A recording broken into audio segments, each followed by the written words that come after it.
Het belangrijkste nieuws uit Curaçao in het Nederland. Access Journaal, vers van de pers.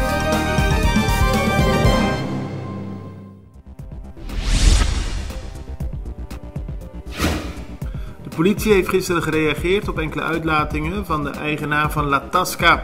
De eigenaren van deze nachtclub zijn vorige week in hoger beroep tot 4 jaar gevangenisstraf veroordeeld.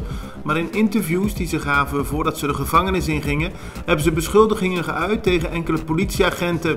Volgens hen kwamen de agenten regelmatig in de nachtclub en hebben ze nooit aangegeven dat er iets mis was in de club.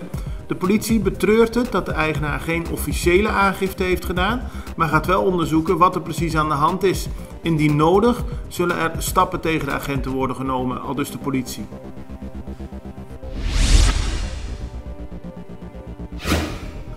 De politie van Montaña heeft gisteren een spectaculaire vondst gedaan bij een inval in een huis in de Calle Miranda. Daar werd een man aangehouden, die wordt verdacht van verschillende diefstallen.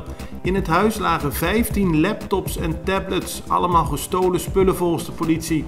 Die gaat nu uitzoeken waar de man allemaal is geweest en waar hij de spullen heeft gestolen. Na Colectra, nós toma tempo para servir ora com mais de comunico. Llama-nos centro de cliente na telefone 0800-035 de Jaluna para Jabierne voor die setor de mente te com setor de noite para turno serviço nan of patrão cita. Se você traz cita para Sabra, também por hora. Por escolher para trabalhar riba aqualectra.com e aproveitar a mesura, põe o documento na cerca para visita cerca nós vai mais fácil. Sim, a Colectra su centro de cliente wordt klaar para servir na momento que você comini abo.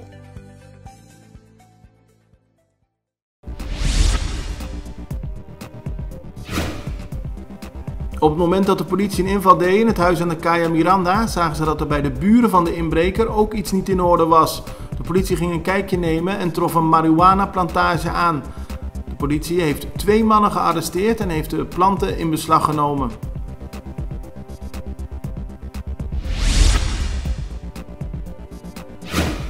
Verdeeld over 2 vluchten zijn in totaal 190 Curaçaose studenten gisteren naar Nederland vertrokken.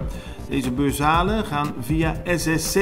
Ze gaan in Nederland studeren, maar komen in een land terecht waarbij nog steeds strenge coronamaatregelen gelden. Dat betekent onder meer dat veel van de lessen online zullen worden gegeven. De vreugde van de studenten om te vertrekken naar Nederland en het verdriet bij de ouders en vrienden was er echter niet minder om.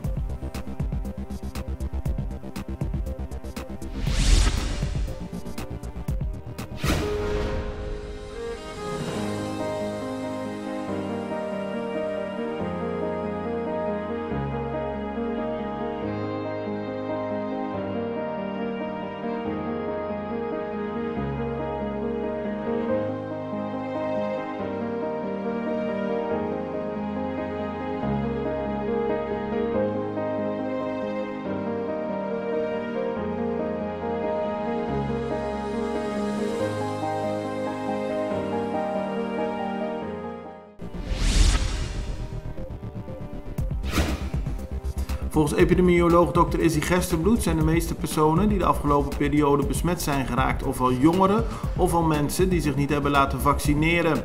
Hij verwacht niet dat veel van de jongeren in het ziekenhuis terecht zullen komen, maar geeft wel aan dat we alert moeten zijn op Curaçao op het fenomeen van long covid.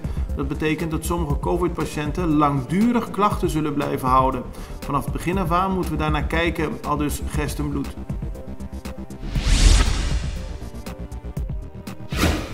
De vlammen waren vanuit grote delen van Curaçao te zien. Een huis in de Penstraat is gisteren bijna volledig verbrand. Het gaat om een huis waar een familie woonde en dat bestaat uit 2 verdiepingen. Brandweerlieden uit Mundo Novo, Steenrijk en Rio Canario waren aanwezig om te zorgen dat het vuur niet oversloeg op andere huizen.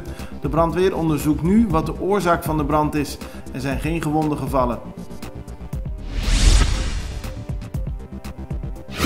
Op de Santa Rosaweg vond gisteren een ernstig auto-ongeluk plaats. Vanwege nog onbekende redenen raakte de vrouwelijke chauffeur de macht over het stuur kwijt en de auto sloeg over de kop. Er was ambulancepersoneel nodig om de vrouw uit de auto te halen en daarna is ze met spoed naar het ziekenhuis gebracht.